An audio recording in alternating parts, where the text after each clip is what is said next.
evening, ladies and gentlemen. You're listening once again to the Hour of the Time. I'm William Cooper. Round up everybody you know. Get them in front of the radio tonight. Ladies and gentlemen, is one of those nights.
To trace back the worship of God to its simple origin, and to mark the gradual process of those degrading superstitions and unhallowed rites which darkened and finally extinguished his presence in the ancient world, is a study that I've undertaken for many years.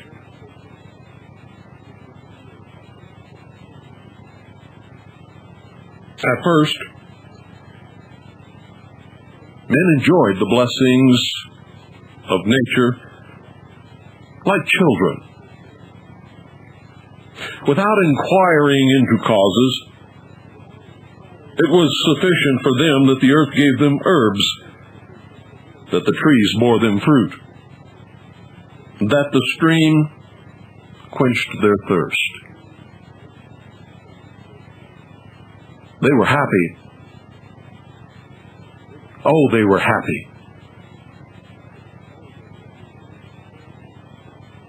And every moment, though unconsciously, they offered a prayer of gratitude to Him whom as yet they did not know.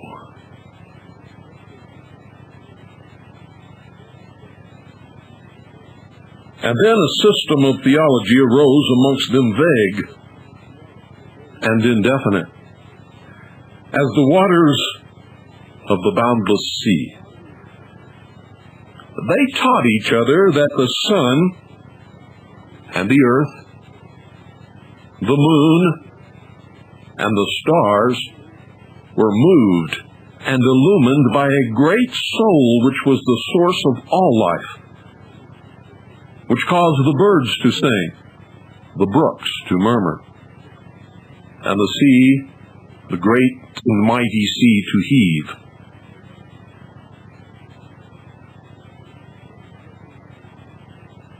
To them it was a sacred fire, which shone in the firmament, and in mighty flames.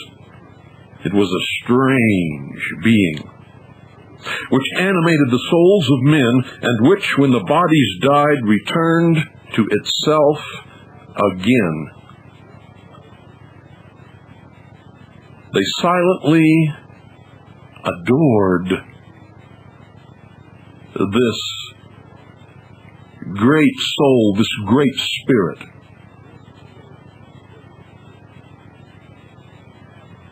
That was in the beginning. And they spoke of Him with reverence, and sometimes raised their eyes timidly to His glittering dwelling place on high. And they had no doubt that He existed, because they saw the evidence all around them. They were in awe of the world in which they lived, the power of nature, the teeming wildlife, the majestic forests, the towering mountains, the endless plains of grass, with the teeming herds of wildlife so vast that the eye could not see the end of the herd.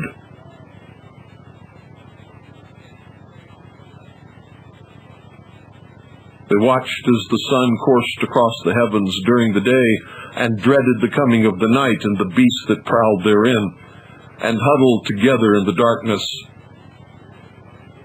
for their mutual safety, marveling at the carpet of stars above them, and thankful for the nights when the moon shone bright and reflected the light of the power of that great soul, so that they could see the dangers that approached them in the darkness. Their life was simple and they were innocent, and life for the most part was very good.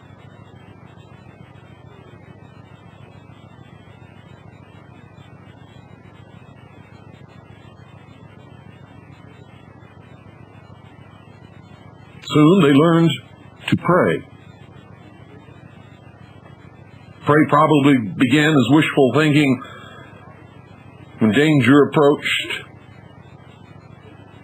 or in the midst of the darkness of a moonless night, when they could hear the howling and the growling and the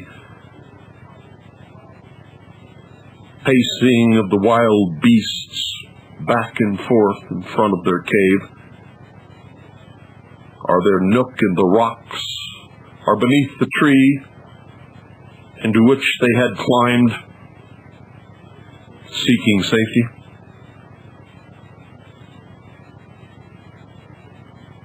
And when those whom they loved lay dying, they uttered wild lamentations and flung their arms despairingly towards the mysterious great soul.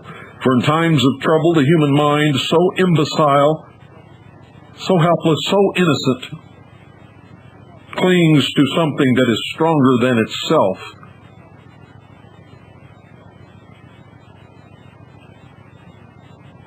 At that time, they worshipped only the sun, the moon, and the stars, but not as gods, as most would believe, but as visions, or evidence, if you will, of the power and the presence of that divine essence which alone ruled and pervaded the earth, the sky, and the sea. They adored him, kneeling. With their hands clasped and their eyes raised, they offered him no sacrifices. They built him no temples. They were content to offer him their hearts, which were full of awe, in his own temple, which was full of grandeur.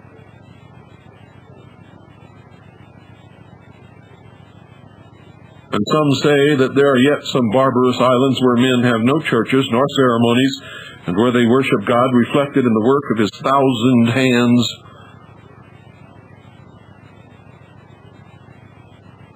And as you know, from past broadcasts where this subject has come up on telephone inquiries, that is my church, and that is the way I worship my God.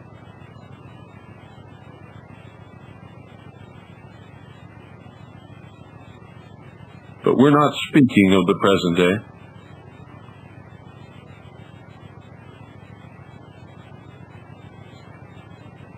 Those ancient peoples were not long content with this simple service. Prayer, which had first been an inspiration, fell into a system. And men already grown wicked prayed the deity to give them abundance of wild beasts' skins and to destroy their enemies. They ascended great mountains.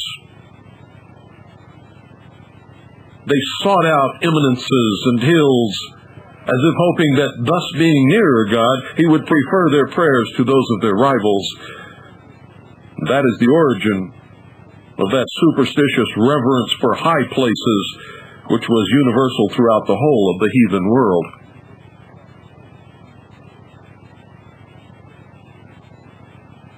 And then Orpheus was born. And he invented instruments which to his touch and to his lips gave forth notes of surpassing sweetness. And with these melodies he enticed the wondering savages into the recesses of the forest, and there taught them precepts of obedience to the great soul, and of loving kindness towards each other in harmonious words.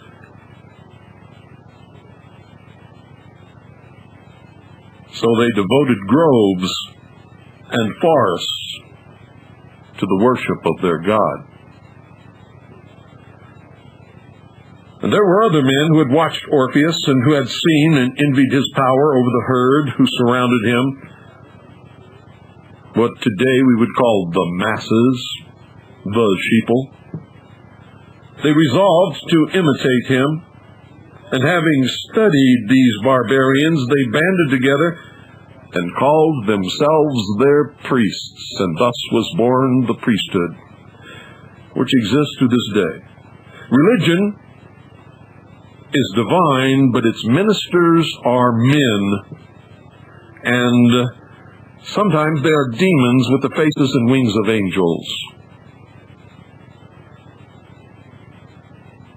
The simplicity of men and the cunning of their priests has destroyed or corrupted all the religions of the world. These priests taught the people to sacrifice the choicest herbs and flowers. They taught them formulas of prayer and bade them make so many obeisances to the sun and to worship those flowers which opened their leaves when the sun rose and which closed them as it set. They composed a language of symbols which was perhaps necessary, since letters had not been invented, but which perplexed the people and perverted them from the worship of the one God. And thus the sun and moon were worshipped as emblems of God, and fire as an emblem of the sun, water as an emblem of the moon.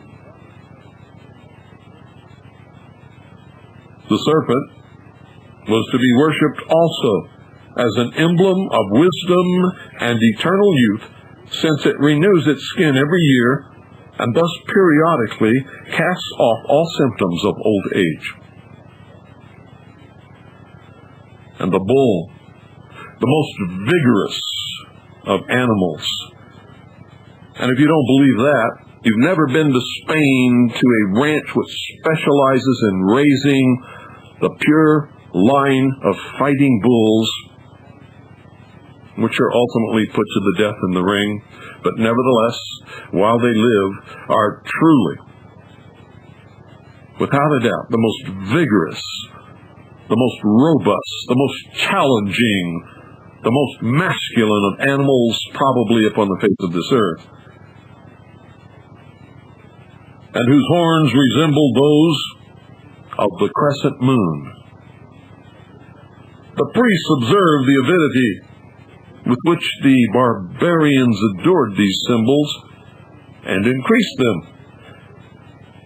To worship the visible, ladies and gentlemen, is a disease of the soul inherent to all mankind, and the disease which these men could have healed, instead they pandered to. Now it is true that some of you would argue that the first generation of men might have looked upon these merely as the empty symbols of a divine being. But I can assure you that it is also certain that in time the vulgar forgot the God in the emblem and worshipped that which their fathers had only honored as a manifestation of the power of the invisible. Egypt, that great civilization, was the fountainhead of these idolatries, and it was in Egypt that the priests first applied real attributes to the sun and to the moon, whom they called his wife. It might interest you to hear the first fable of the world.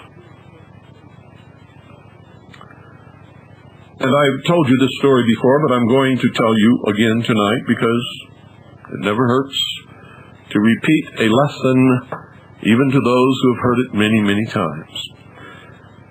For with the retelling, there is sometimes a new discovery.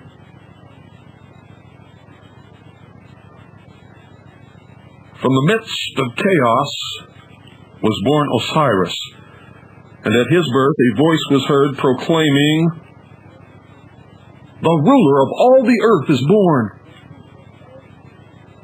From the same dark and troubled womb were born Isis, the queen of light, and Typhon, the spirit of darkness. This Osiris traveled over the entire world and civilized its inhabitants and taught them the art of agriculture. But on his return to Egypt, the jealous Typhon laid a stratagem for him, and in the midst of a banquet had him shut up in a chest which exactly fitted his body. He was nailed down in his prison, which cast into the Nile, floated down to the sea by the Typhic mouth, which even in the time of Plutarch was never mentioned by an Egyptian except with marks of detestation. When Isis learned these sad news, she cut off a lock of her hair and put on her mourning robes and wandered through the whole country in search of the chest which contained the dead body of her husband. After a time, she learned that the chest had been carried by the waves to the shore of Byblos and had there lodged in the branches of a tamarisk bush. which quickly shot up and became a large and beautiful tree growing round the chest so that it could not be seen. The king of the country, amazed at the vast size the tree had so speedily acquired, ordered it to be cut down to be hewn into a pillar to support the roof of his palace, the chest being still concealed within the trunk. The voice which had spoken from heaven at the birth of Osiris made known these things to poor Isis, who went to the shore of Byblos and sat down silently by a fountain to weep. The damsels of the queen met her and accosted her, and the queen appointed her to be nurse to her child, and Isis fed the infant with her finger instead of with her breast, and put him every night into fire to render him immortal. While transforming herself into a swallow, she hovered round the pillar which was her husband's tomb, and bemoaned her unhappy fate. It happened that the queen thus discovered her, and shrieked when she saw her child surrounded by flames, and by that cry she broke the charm, and deprived her child of immortality. But by that cry Isis was summoned back to her goddess form, and stood before the awestruck queen, shining with light, and diffusing sweet fragrances around. She cut open the pillar, took the coffin with her, and opened it in a desert. There she embraced the cold, dead corpse of Osiris, and wept bitterly. She returned to Egypt, and hid the coffin in a remote place, but Typhon, hunting by moonlight, chanced to find it, and divided the corpse into 14 pieces.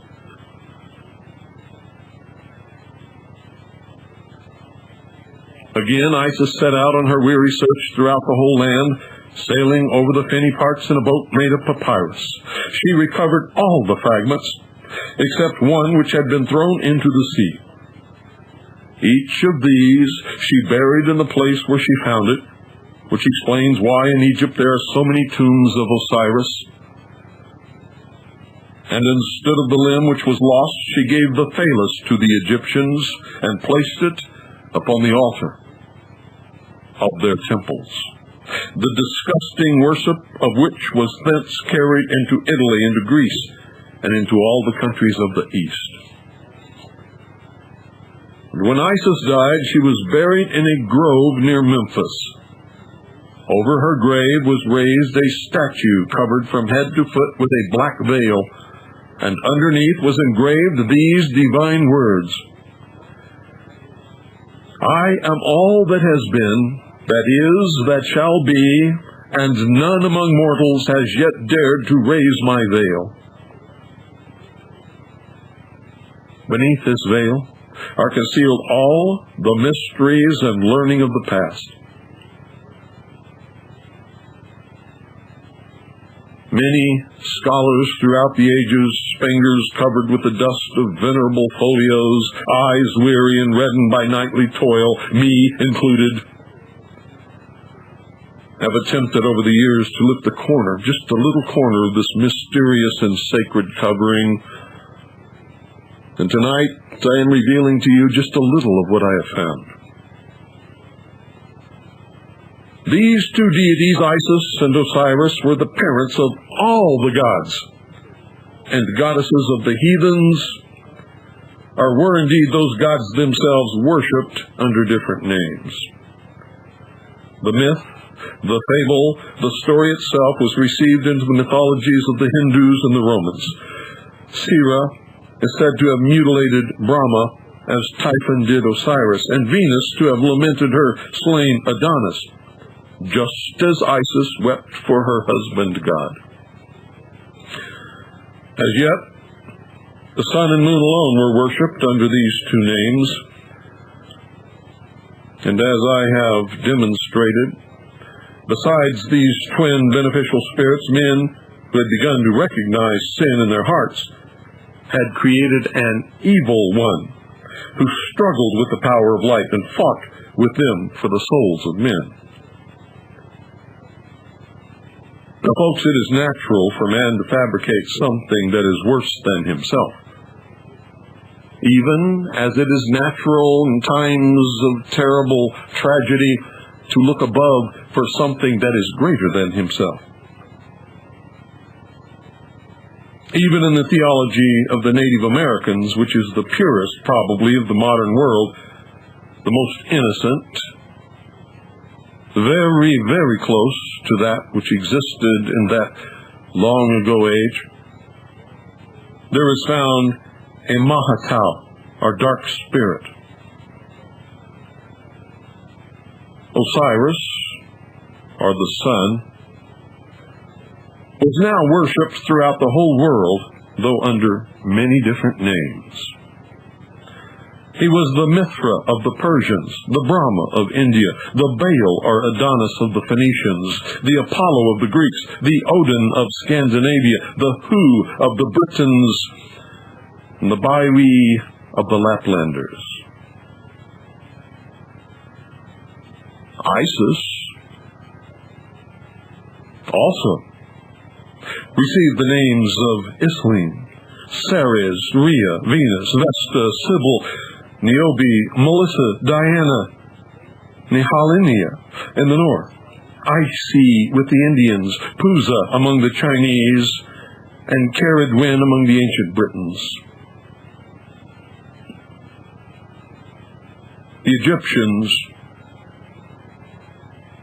were sublime philosophers who had dictated theology to the entire world. And in Chaldea arose the first astrologers who watched the heavenly bodies with curiosity as well as with awe, and who made divine discoveries, and who called themselves the interpreters of God.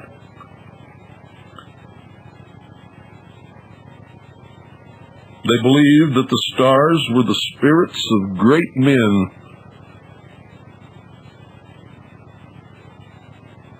who had reached the point of apotheosis and had ascended into heaven as masters. And so to each star they gave a name, and to each day in the year they gave a star. And the Greeks and Romans, who were poets, read these names into legends. Each name was a person, each person was a god.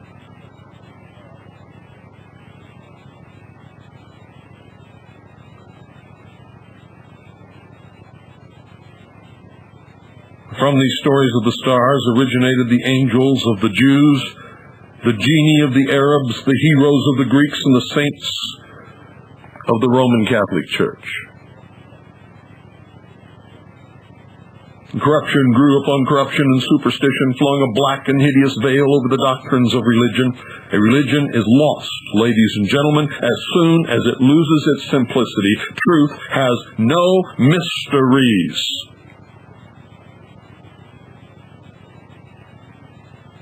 It is deceit alone that lurks in obscurity.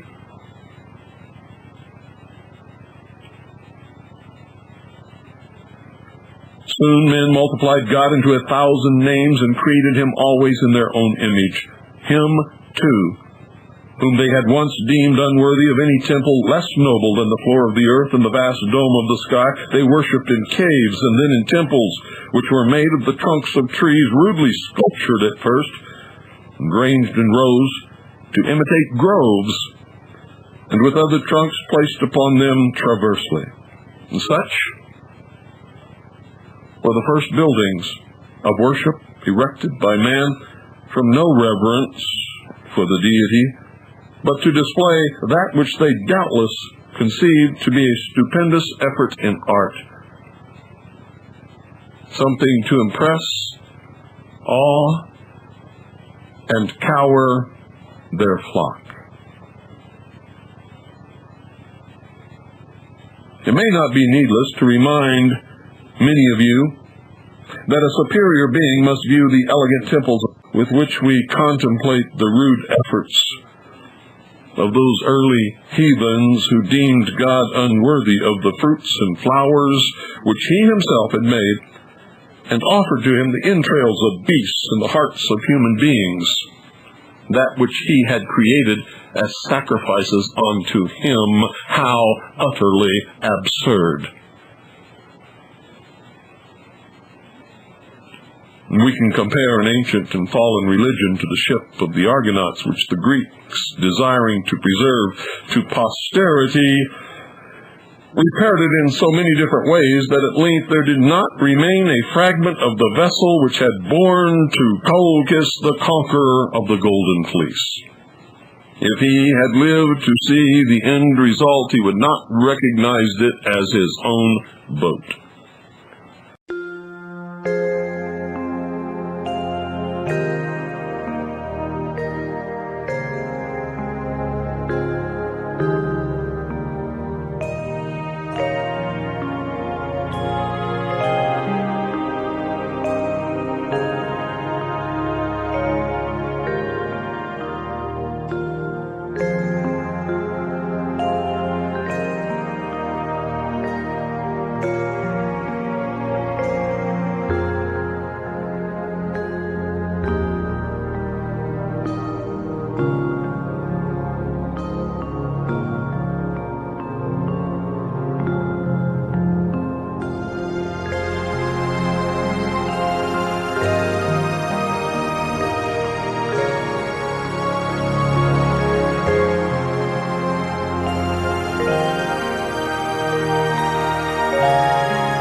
Now remember, ladies and gentlemen, we're talking about ancient gods, ancient peoples, and ancient religions.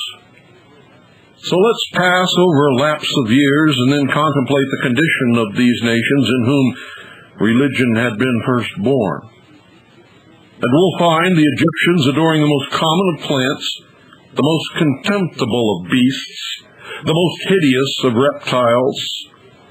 The solemnity and pomp of their absurd ceremonies held them up to the ridicule of the entire world. Clemens of Alexandria describes one of their temples. The walls shine with gold and silver and with amber and sparkle with the gems of India and Ethiopia, and the recesses are concealed by splendid curtains. But if you enter the penetralia and inquire for the image of God, for whose sake the fane was built, one of the pastophori or some other attendant on the temple approaches with a solemn and mysterious face, and putting aside the veil suffers you to attain a glimpse of the divinity. There you will behold a snake, a crocodile, or a cat, or some other beast, a fitter inhabitant of a cavern or a bog, than that of a temple. The priests of Egypt, always impostors, but once so celebrated, had now degenerated into a race of jugglers. Also, the Chaldeans lived upon the fame of their fathers and upon their own base trickeries. The Brahmins or Brahmins, those priests of India, once so virtuous and so wise, they too had fallen. Once they had forbidden the shedding of so much as an insect's blood. One day in the year alone, at the feast of Jagam, they were authorized to sacrifice the flesh of a beast, and from this many had refrained from attending, unable to conquer their feelings of abhorrence. But now they had learnt from the fierce Scythians and from the Phoenicians who traded on their coast to sacrifice the wife upon her husband's pyre, to appease the gentle Brahma with the blood of men. And now the angels who had presided over them became savage demons who scourged them on to cruel penances, to lifetimes of suffering and famine. In the sacred groves where once the Brahman fathers had taught their precepts of love, men, emaciated, careworn, dying, wandered sadly, waiting for death as tortured prisoners wait for their liberty. But worse still, oh yes, much worse still, these wicked priests sought through the land for the most beautiful young women, and trained them to dance in the temples, and to entice the devotees to their arms with lustful attitudes and languishing looks, and with their voices, which mingled harmoniously with the golden bells suspended on their feet. They sang hymns to the gods in public, and in private enriched the treasures of the pagoda with their infamous earnings. And so a pure and simple religion was debased by the avarice and lewdness of its priests, till the temples became a den of thieves, until prostitution sat enthroned upon the altars of the gods. Greece and Rome, buried in sloth and luxury, did not escape this general contamination. The emblem of generation which Isis had bestowed upon the Egyptians, and which they had held in abstract reverence, had now obtained a prominent place in the festivals of these nations, as did the lingam in those of the Hindus. It was openly paraded in processions in the streets. It was worn by Roman nations in bracelets upon their arms. Look it up. The sacred festivals and mysteries which they had received from the Egyptians, and for which the women had been wont to prepare themselves by continence, and the men by fasting, were now mere vehicles for depravities of the lowest kind. and even in Egypt, whence this all came, they had already corrupted the innocent reverence of God and God's creation, which was all of nature.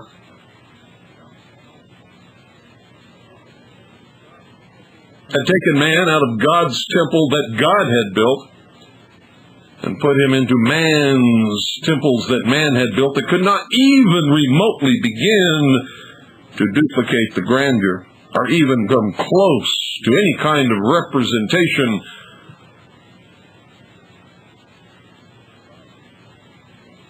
of God's temple, which was all of nature, the heavens that man could behold.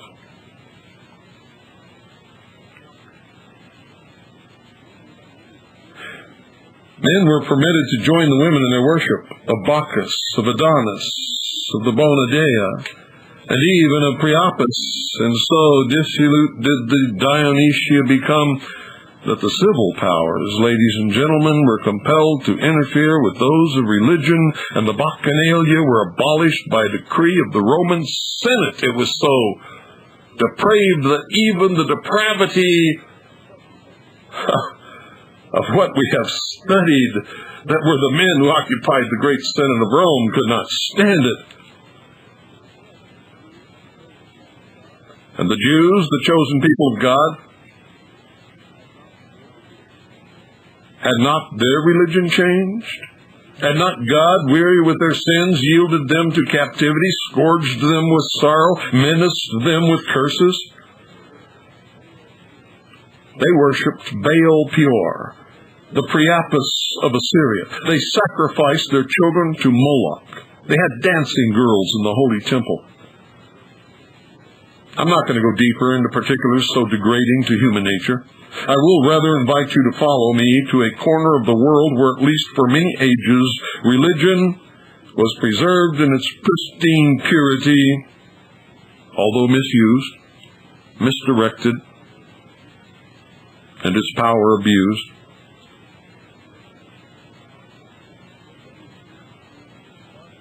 But whose priests, through a barbarous soldiery, were received as martyrs before they had learned to be knaves upon this earth. It was an isolated spot, unknown to the world, in the earlier ages of vice. It became a great kingdom renowned for its power and for its luxuries from hemisphere to hemisphere.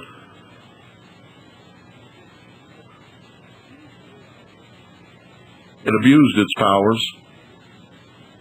It persecuted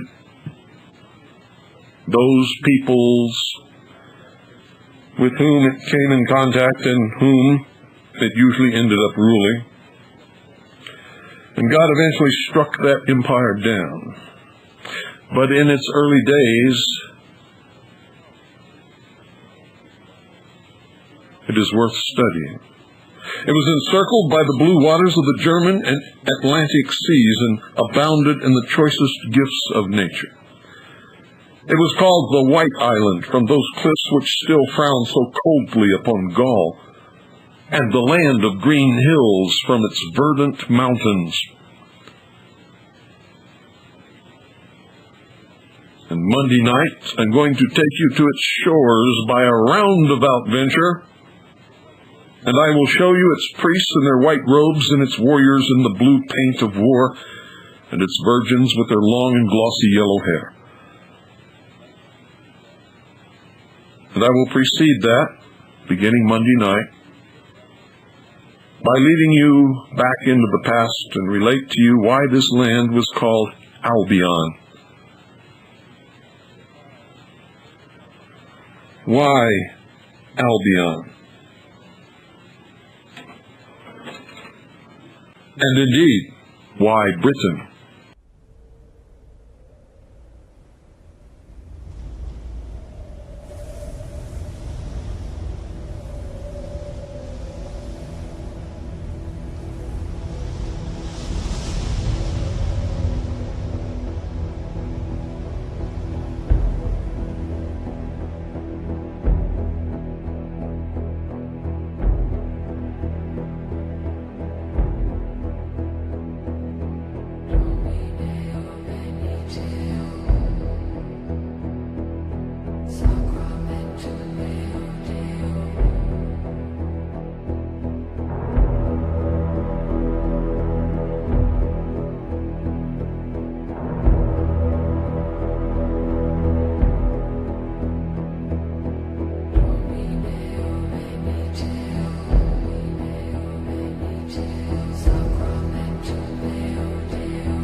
watchful many of you may be. What you've heard tonight is the truth. Many of you will ask, what is the purpose of this? Well, you're going to find out next week that the ancient religion that we're studying is still practiced today by many who hold a terrible power over us within our own government and in governments around the world.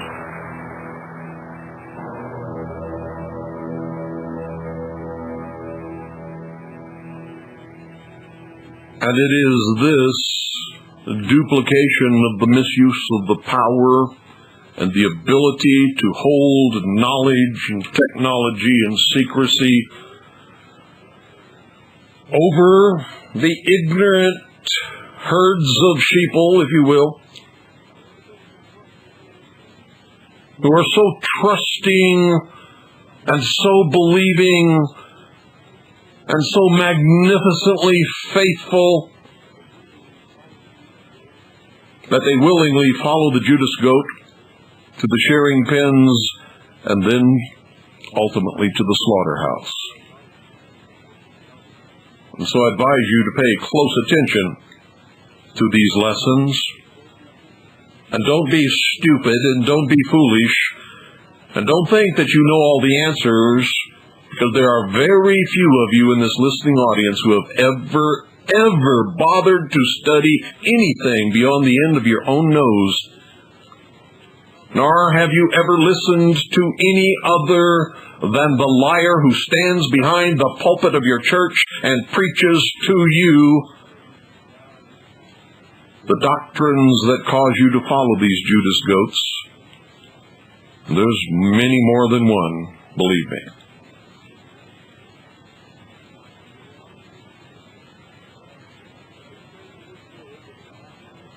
Everything in this world that is happening today is happening because of four things, ladies and gentlemen: race, religion, power, and greed. Race, religion, power, and greed. If you do not understand the history of religion and how it manipulates and controls vast numbers of people on this earth, then you are one of those being manipulated and controlled.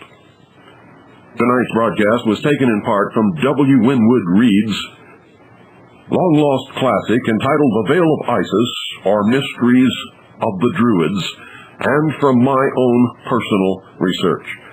Good night, folks. God bless each and every single one of you.